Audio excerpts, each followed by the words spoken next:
Long ago, in a village nestled between rolling hills and a flowing river, there lived a beautiful young woman named Grace. Her name meant sweet to have, and truly, she was the pride of her family. Grace had skin that glowed like polished bronze, eyes that sparkled like morning dew, and a smile that could make the saddest heart sing with joy. Grace lived with her parents in a small but comfortable mud house with a thatched roof. Her father, Papa Samuel, was a respected farmer known throughout the village for his wisdom and honest dealings. Her mother, Mama Sarah, was skilled in the art of weaving the most beautiful cloths that women from neighboring villages would travel far to buy. Though they were not wealthy, Grace's family was rich in love, respect, and the things that truly mattered. They had enough food on their table, a roof over their heads, and the admiration of their community. Papa Samuel often told his daughter, "My child, a person's true wealth lies not in gold and silver, but in good character and the love of family." Grace was known throughout the village not just for her beauty, but for her kind heart and gentle spirit. She helped her mother with the weaving, assisted her father in the farm during harvest time, and was always ready to lend a helping hand to neighbors in need. Many young men in the village admired her, but Grace was in no hurry to marry. She was content with her simple life. Everything changed one market day when a stranger came to their village. His name was Marcus, and he arrived in a magnificent carriage pulled by 4 strong horses. The carriage was decorated with beautiful carvings and painted in bright colors that caught everyone's attention. Marcus himself was a sight to behold, tall and handsome, dressed in the finest clothes made from imported fabrics. Gold chains hung around his neck, gold bracelets adorned his wrists, and his fingers were decorated with precious rings that sparkled in the sunlight. "I am a wealthy trader from the big city," Marcus announced to the gathered crowd at the market square. "I deal in gold, ivory, and precious stones. I have come to your village because I heard of its peaceful people and beautiful surroundings." The villagers gathered around him, amazed by his wealth and grand appearance. Children pointed at his shiny jewelry, and women whispered among themselves about his expensive clothes. Even the village elders were impressed by his apparent success and prosperity. But it was when Marcus's eyes fell upon Grace that everything truly changed. She had come to the market with her mother to sell some of their woven cloths. Grace was wearing a simple but clean wrapper and blouse, her hair neatly braided, carrying herself with the natural grace that made her beautiful without any need for ornaments or expensive clothes. The moment Marcus saw her, his eyes widened with desire. "Who is this goddess among mortals?" he asked loudly, making sure everyone could hear him. "Surely, the gods have blessed this village with an angel." Grace felt uncomfortable with the stranger's bold stare and flowery words. She looked away and moved closer to her mother, but Marcus was not easily discouraged. "Beautiful maiden," he called out, approaching them with confident steps. "Your beauty outshines the morning sun. Tell me your name so that I may know what to call the woman who has stolen my heart at first sight." "I am Grace," she replied quietly, still avoiding his gaze. "Grace.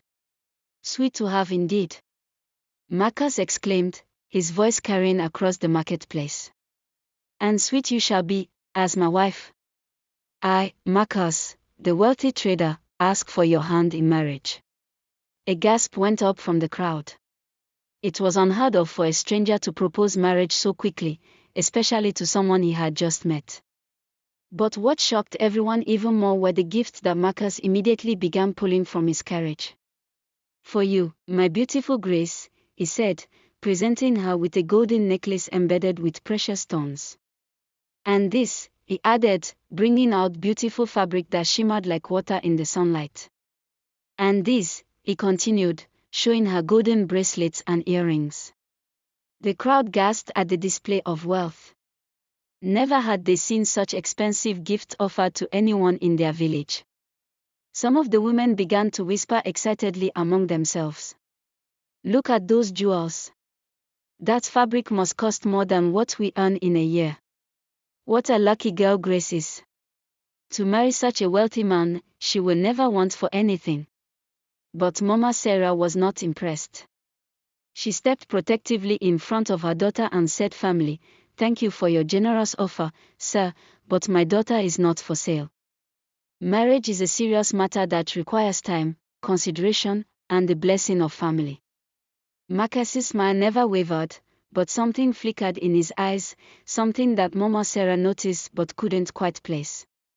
"Of course, respected mother," he said smoothly. "I understand completely.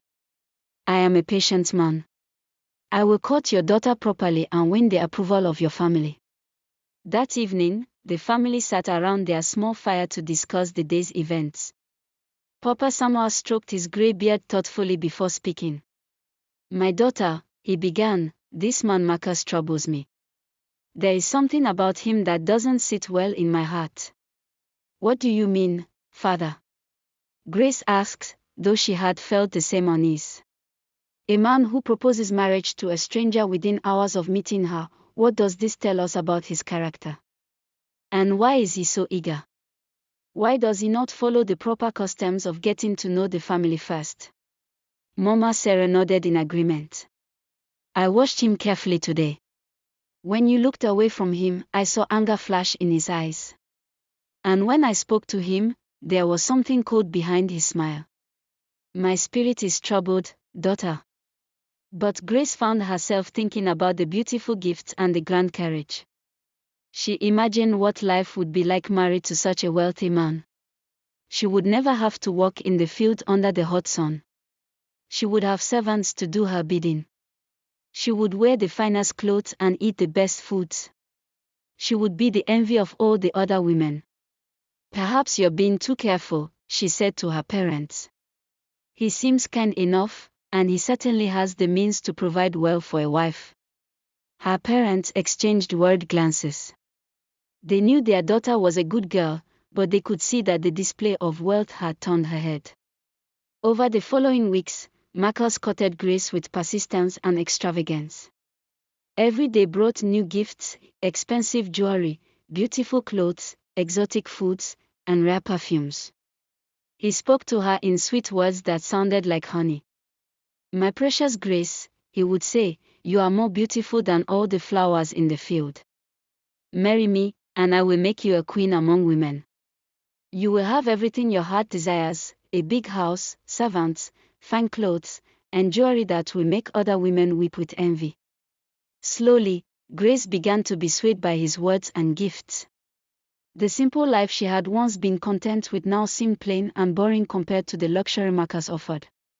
She began to imagine herself as the wife of a rich trader, living in a big house in the city, far from the humble village life she had always known. But her parents remained deeply concerned. Papa Samuel tried to speak with Marcus man to man, hoping to learn more about him. "Tell me about your family, son," Papa Samuel asked one evening when Marcus came to visit. "Where do your parents live? What village do you come from?" Marcus's answer was vague. "My family lives very far from here, respected father. They are no longer alive. I am alone in this world, which is why I seek to create a new family with your beautiful daughter." "And your trade? How did you become so wealthy at such a young age?" Mama Sarah inquired. Again, Marcus's answer was unclear. "I am blessed by the gods, respected mother. I have been fortunate in my business dealings. The details are complicated and would not interest you." The more Marcus avoided giving clear answers about his background, the more suspicious Grace's parents became. They decided to make inquiries of their own. Papa Samuel spoke to other traders who passed through their village. None of them had ever heard of a wealthy trader named Marcus. Mama Sarah asked women from neighboring villages if they knew anything about him. No one had any knowledge of his family or his business. "Daughter," Papa Samuel said to Grace one evening, "we have made inquiries about this man, and no one knows anything about him. This troubles us greatly. A man of such wealth and importance should be known, especially among other traders." "Perhaps he comes from very far away," Grace replied, though doubt was beginning to creep into her own mind. "And another thing," Mama Sarah added gently. I have watched him when he thinks no one is looking. Sometimes, his face changes. The kindness disappears, and something cold and cruel takes its place. My daughter, I fear this man is not what he appears to be. But Grace was now too dazzled by the promise of wealth and luxury to listen carefully to her parents' concerns. The beautiful gifts had clouded her judgment, and Marcus's sweet words had filled her head with dreams of a life far grander than anything she had ever imagined. Mother, father, she said with frustration, you are seeing problems where none exist. You are suspicious because he is wealthy and successful, but that should be a good thing. Why would you want me to marry a poor man when I could marry a rich one? Think of how much better my life will be. Her parents' hearts were heavy with worry, but they could see that their daughter had made up her mind. Still, they tried one more time to make her see reason.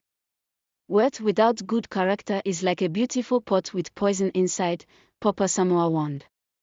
My child, we do not object to your marrying a wealthy man, but we want you to marry a good man. And we are not convinced that Marcus is a good man. Give us more time to find out about him, Mama Sarah pleaded. Let us send messengers to other villages, to the big cities, to learn about his family and his business. If he is truly what he claims to be, what harm can there be in waiting a few more months? But Grace was tired of their caution. She had fallen in love with the idea of the luxurious life that Marcus promised, and she was impatient to begin it. I have made my decision, she announced. I will marry Marcus. You have raised me well, and now you must trust me to make my own choices. If you truly love me, you will give us your blessing. It was the most difficult moment of their lives, but Papa Samoa and Mama Sarah could see that their daughter would not be swayed. With heavy hearts, they agreed to the marriage, though they continued to pray that they were wrong about Marcus. The wedding preparations began immediately. Marcus spared no expense, hiring musicians, dancers, and cooks from the city. He provided the finest food and drinks for all the wedding guests. The celebration lasted for 3 days, and people came from villages far and wide to witness the grand event. On the wedding day, Grace looked more beautiful than ever, dressed in expensive fabrics and adorned with gold and precious stones. She felt like a queen as she was married to Marcus in a ceremony that was grander than anything the village had ever seen. But even on that joyous day, her parents noticed things that worried them. They saw how Marcus's smile disappeared whenever he thought no one was watching. They noticed how roughly he grabbed Grace's arm when guiding her during the ceremonies. They observed how his voice changed when he spoke to the servants, becoming sharp and commanding rather than kind. After the wedding celebration, Marcus prepared to take his new wife away to his home in the city. As Grace packed her belongings, her mother came to her one last time. My daughter, Mama Sarah said, tears in her eyes, remember that you will always have a home here with us. If you ever need to come back, for any reason, our door will always be open to you. Grace hugged her mother, feeling a momentary pang of doubt. But she pushed it away, excited about her new life of luxury and wealth. Don't worry about me, Mother, she said. I will be fine. I will be better than fine, I will be living like a queen. And so Grace left her village with Marcus, riding in his magnificent carriage toward what she believed would be a life of happiness and luxury. The journey to Marcus's home took several days. During the trip, Grace began to notice small things that disturbed her. When they stopped at roadside inns, Marcus was rude and demanding to the innkeepers and servants. He shouted at anyone who didn't serve him quickly enough. When their carriage had a problem with one of the wheels, Marcus became furious and berated the driver with harsh words. Why are you so angry? Grace asked him after one of these incidents. These people are doing their best to help us. Marcus's expression softened immediately, and his charming smile returned. Forgive me, my beautiful wife, he said sweetly. I am just eager to get you home so I can show you the wonderful life that awaits you. Sometimes my impatience gets the better of me. Grace wanted to believe him, so she pushed her concerns aside. But deep in her heart, she was beginning to remember her parents' warnings. When they finally reached Marcus's home, Grace was amazed. It was indeed a grand house, larger than anything she had ever seen, with beautiful gardens, fine furniture, and many servants. Everything was just as luxurious as Marcus had promised. "Welcome to your new home, my queen," Marcus said as he showed her through the magnificent rooms. "Everything here is yours now. You will want for nothing." For the first few weeks, Grace felt like she was living in a dream. She had beautiful clothes to wear, delicious food to eat, and servants to attend to her every need. She spent her days exploring the house and gardens, and her evenings being entertained by Marcus, who continued to shower her with gifts and sweet words. But slowly, things began to change. It started with small things. Marcus would become irritated if his food wasn't prepared exactly as he liked it. He would shout at the servants for minor mistakes. When Grace tried to speak to him about being kinder to the household staff, he would dismiss her concerns with a wave of his hand. "They are servants," he would say coldly. "They are paid to do their jobs properly. If they cannot do simple tasks correctly, they deserve to be corrected." Then Marcus began to direct his anger toward Grace herself. If she wore a dress he didn't like, he would criticize her appearance harshly. If she suggested they visit her parents in the village, he would become furious. "Why do you want to go back to that poor, backward place?" he would demand. "Are you not happy with the luxury I have given you? Are you so ungrateful that you prefer mud huts to this beautiful house?" Grace tried to explain that she just missed her family and wanted to see them, but Marcus would not hear of it. "You are my wife now," he declared. "Your place is here, with me. I will not have you running back to your peasant family every time you feel homesick." As the months passed, Marcus's true character revealed itself more and more. The sweet words and charming smiles became less frequent, replaced by harsh criticism and angry outbursts. He began to control every aspect of Grace's life: what she wore, what she ate, where she went, and whom she spoke to. When Grace tried to make friends with some of the women in the city, Marcus became jealous and suspicious. "Why do you need friends?" he demanded. "Am I not enough for you? Are you planning to gossip about our private affairs with these strangers?" He forbade her from leaving the house without his permission and always insisted that one of his servants accompany her to report back on everything she did and said. The servants, too, began to treat Grace differently. They could see that Marcus was becoming cold toward her, and they followed his lead, her less respect than they had in the beginning. The worst part was Marcus's terrible temper. He would fly into rages over the smallest things: a door left open, a meal served a few minutes late, or even a bird singing too loudly outside his window. During these fits of anger, his face would become twisted with fury, and he would shout and throw things around the house. At first, his anger was directed only at the servants, but eventually, it began to turn toward Grace as well. If she dared to question his behavior or suggest that he was being too harsh, he would turn his rage on her. "How dare you criticize me?" he would shout. "I have given you everything: a beautiful home, fine clothes, and luxury beyond your simple village dreams. You should be grateful, not complaining." One evening, when Grace had been married to Marcus for almost a year, she made a simple request that led to the most frightening experience of her life. "Husband," she said gently, "it has been many months since I have seen my parents. I miss them terribly. Please, may I go to visit them? I promise I will only stay for a few days." Marcus's face darkened with anger. "I have told you before, you will not go back to that pathetic village. Why can't you understand that your life is here now?" "But they are my family," Grace pleaded. "I just want to see that they are well. Surely you can understand that." "No, I cannot understand," Marcus roared, his voice echoing through the house. "What I understand is that I have an ungrateful wife who does not appreciate the wonderful life I have given her." Before Grace could respond, Marcus grabbed her roughly by the arm, his fingers digging into her flesh so hard that she cried out in pain. Let me make something very clear to you, he said, his voice low and menacing. You are my wife. You belong to me. I decide where you go, when you go, and whom you see. If you ever bring up visiting your family again, you will regret it. Grace looked into his eyes and saw something that made her blood run cold. This was not a charming, sweet-talking man who had courted her with gifts and flowery words. This was someone else entirely, someone cruel, controlling, and dangerous.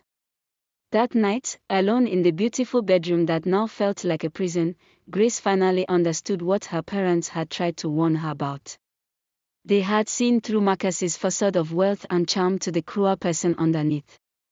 They had recognized the signs of a man who would use his wealth and power to control and intimidate others.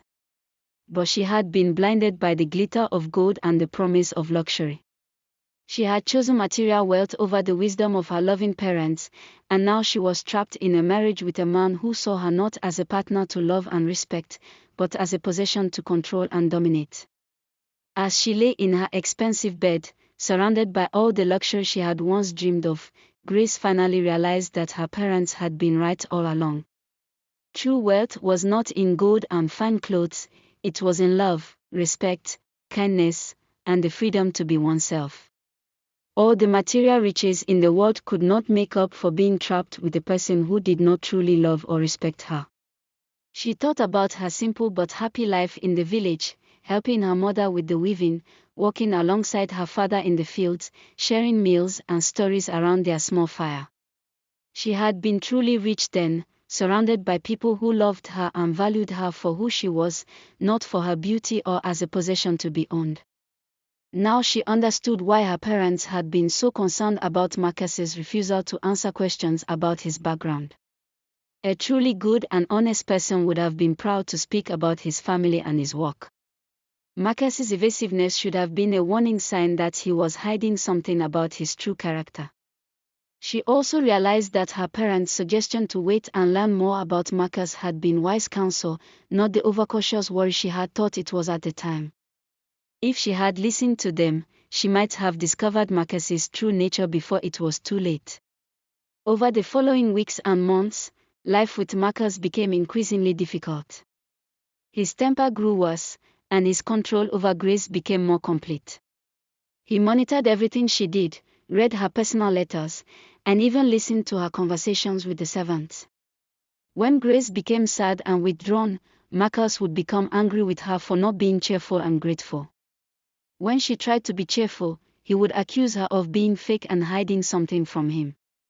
Nothing she did seemed to please him, and she began to realize that the problem was not with her behavior, the problem was with Marcus himself. One day, as Grace was sitting alone in the garden, one of the older servant women approached her cautiously. The woman, named Old Mary, had worked in the house for many years and had served Marcus's previous 2 wives. "Madam," Old Mary said quietly, looking around to make sure no one else could hear, "I have something important to tell you, but you must promise to be very careful." Grace looked up, surprised. The servants had become distant toward her as Marcus's behavior had worsened, so she was curious about what Old Mary wanted to say. "What is it?" she asked. "You are not the first wife our master has brought to this house," Old Mary whispered. "Before you, there were 2 other wives. Both of them were beautiful young women from poor families, just like you. Both of them were attracted by his wealth and grand promises." Grace's heart began to beat faster. What happened to them? The first wife, her name was Rose. She was sweet and gentle, like you. But Master Marcus's temper and jealousy drove her to despair. One day, she could take no more, and she ran away in the middle of the night. No one has seen her since. And the second wife? Old Mary's face became very sad. The second wife was named Helen. She was strong and tried to stand up to Master Marcus's cruel behavior. But his anger grew worse and worse until... She paused, unable to continue. Until what? Grace asked, though she was afraid to hear the answer. Until one day, she had a terrible accident. She fell down the stairs and broke her neck. Master Marcus said it was an accident, but those of us who lived in the house, we had our doubts. Grace felt cold with fear. She now understood that she was in real danger. Marcus was not just a difficult husband with a bad temper, he was a dangerous man who had already destroyed the lives of at least 2 other women. "Why are you telling me this?" she asked old Mary. The old servant woman looked at her with kind, worried eyes.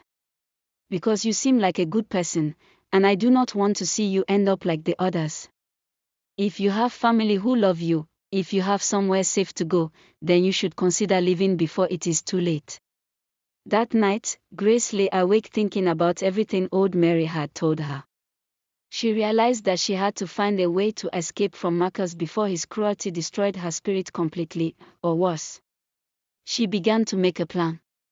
First, she would need to find a way to get a message to her parents without Marcus knowing about it. Then, she would need to find an opportunity to leave when Marcus was away on one of his business trips. The next morning, Grace approached one of the younger servants, a girl named Emma who sometimes went to the market. She gave Emma a letter she had written to her parents, along with a gold bracelet as payment. "Please," she whispered, "find a way to get this message to my family in the village. Tell them that I need their help, but they must be very careful." Emma, who had always been kind to Grace, agreed to help. Several days later, Marcus announced that he had to travel to another city for business and would be gone for a week. Grace saw this as her opportunity. On the second night after Marcus left, Emma brought Grace a message from her parents. They had received her letter and were coming to get her. They would wait with the cart at the edge of the city on the following night. Grace packed a small bag with only They had received her letter and were coming to get her. They would wait with the cart at the edge of the city on the following night. Grace packed a small bag with only the most essential items. She did not want to take anything that Marcus might later claim was stolen. She included the simple dress she had worn on her wedding day and a few personal items that had belonged to her grandmother. Late at night, when all the servants were asleep, Grace crept out of the house. Her heart was pounding with fear that someone would discover her escape, but she forced herself to keep moving. She had to reach her parents and safety. At the edge of the city, just as promised, she found her father waiting with a cart. When Papa Samuel saw his daughter running toward him in the moonlight, he jumped down and caught her in his strong arms. "My child," he said, tears streaming down his face, "we have been so worried about you. When we received your message, we knew we had to come immediately." Grace collapsed into her father's embrace, finally feeling safe for the first time in months. "Oh, Papa," she sobbed, "you were right about everything. I should have listened to you and Mama. I was so foolish." "Shoo, daughter," Papa Samuel soothed. "What matters now is that you are safe. We are here to take you home." As they drove through the night toward their village, Grace told her parents everything that had happened, about Marcus's cruel temper, his controlling behavior, and what old Mary had told her about his previous wives. Mama Sarah, who had ridden alongside Papa Samuel to rescue their daughter, held Grace's hand tightly. "My child," she said softly, "we are just grateful that you found the strength to leave before something terrible happened to you." When they reached their village, Grace felt as though she was returning to life after a long, terrible dream. Their small house, which had once seemed plain and simple to her, now looked like the most beautiful palace in the world. It was a home filled with love, respect, and genuine care, things that all the gold in the world could not buy. The villagers welcomed Grace back with open arms. No one judged her for her mistake or made her feel ashamed for having made a poor choice. Instead, they supported her and helped her heal from her traumatic experience. Over the following weeks and months, Grace slowly recovered from her ordeal. She helped her mother with the weaving again, worked alongside her father in the fields, and rediscovered the simple joys of a life surrounded by people who truly loved her. One evening, as the family sat around their fire sharing a simple meal, Grace spoke about what she had learned from her difficult experience. "Mother, father," she said, "I owe you both a deep apology. You tried to warn me about Marcus, but I was too dazzled by his wealth and too proud to listen to your wisdom. I thought I knew better, but I was wrong." Papa Samuel reached over and took his daughter's hand. "My child, we all make mistakes. What matters is that we learn from them and become wiser." "What have you learned, daughter?" Mama Sarah asked gently. Grace thought for a moment before answering. "I have learned that true worth is not measured in gold and silver, but in love, respect, and kindness. I have learned that a person's character is more important than their possessions. And I have learned that the wisdom of loving parents should not be dismissed lightly." "And what else?" her father prompted. "I have learned that when someone shows you who they really are, through their actions, their temper, their treatment of others, you should believe them. Marcus showed his cruel nature in small ways from the very beginning, but I ignored those signs because I was blinded by his wealth." Mama Sarah nodded. "Those are important lessons, my daughter. But there is one more thing I hope you have learned." "What is that, Mama?" "That no matter what mistakes you make, no matter how far you wander from the right path, your family's love for you will never change. We will always be here for you, ready to help you find your way back home." Grace felt tears of gratitude in her eyes. "Yes, Mama. I have learned that too. And I will never take that love for granted again." Several months later, news reached the village that Marcus had been arrested by the authorities in the city. It turned out that his wealth had come from cheating and stealing from others, and several people had come forward to accuse him of various crimes. The investigation into his business dealings had also led to questions about the mysterious deaths and disappearances of his previous wives. When Grace heard this news, she felt a mixture of relief and sadness. She was relieved that Marcus could no longer hurt other innocent women, but she was sad to think of the suffering he had caused to so many people. "I am grateful that I escaped when I did," she told her parents. "If I had stayed, I might have become another one of his victims." As time passed, Grace began to receive proposals from other young men, good, honest men from her own village and neighboring communities. But she was not in a hurry to remarry. She had learned the importance of taking time to truly know a person before making such an important decision. When she did eventually choose to marry again, it was to a kind, hardworking farmer named David. He was not wealthy like Marcus, but he was honest, respectful, and genuinely caring. Most importantly, Grace's parents approved of him after getting to know him well over many months of courtship. David's family welcomed Grace warmly, and he treated her with the love and respect that every person deserves from their spouse. Their wedding was simple but joyful, celebrated by both families and the entire village community. In the years that followed, Grace and David built a happy life together based on mutual respect, shared values, and genuine love. They were not rich in gold and silver, but they were rich in all the things that truly mattered: love, health, family, and the respect of their community. Grace often thought about her experience with Marcus, and she used the lessons she had learned to help other young women in the village who were facing similar choices. When parents expressed concerns about their daughters' suitors, Grace would encourage the young women to listen carefully to their parents' wisdom. "Your parents love you and want what is best for you," she would tell them. "They have lived longer and have more experience in judging people's character. When they express concerns about someone you want to marry, it is not because they want to control you or make you unhappy, it is because they can see things that love-struck eyes might miss." She also taught young women to look beyond surface appearances when evaluating potential husbands. "Do not be impressed by wealth alone," she would advise. "Watch how a man treats those who are weaker than him: servants, children, elderly people, animals. Notice whether he is kind or cruel, patient or quick to anger, honest or evasive. These things will tell you more about his true character than all the gold in the world." Years later, When Grace had become a respected elder in the village, she would often be asked to tell her story to young people who were preparing for marriage. She would share her experience not to frighten them, but to help them make wise choices. I am not telling you this story to make you afraid of marriage, but it can become a prison when it is based only on material considerations or when warning signs are ignored.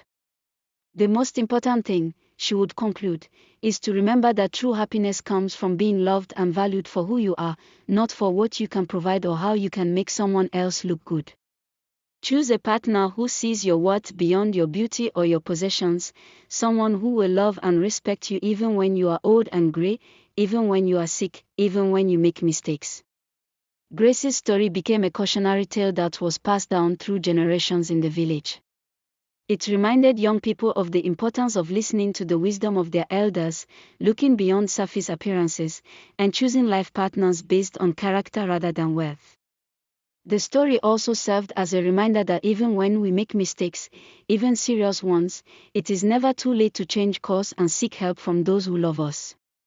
Grace's courage in leaving Marcus and returning to her family showed that people should never be ashamed to admit when they have made a wrong choice, especially when their safety and well-being are at stake. Most importantly, Grace's story illustrated the timeless wisdom that Papa Samuel had tried to teach her from the beginning. True wealth lies not in material possessions, but in the love of family, the respect of community, and the peace that comes from living with integrity and making choices based on wisdom rather than greed or vanity. In the end, Grace learned that the greatest treasure she could have was exactly what she had always possessed: a loving family, a caring community, and the simple but profound happiness that comes from being valued and respected for who you truly are. She discovered that a life built on genuine love and mutual respect, even without great material wealth, was infinitely more precious than all the gold and jewels in the world when they came with cruelty, control, and fear.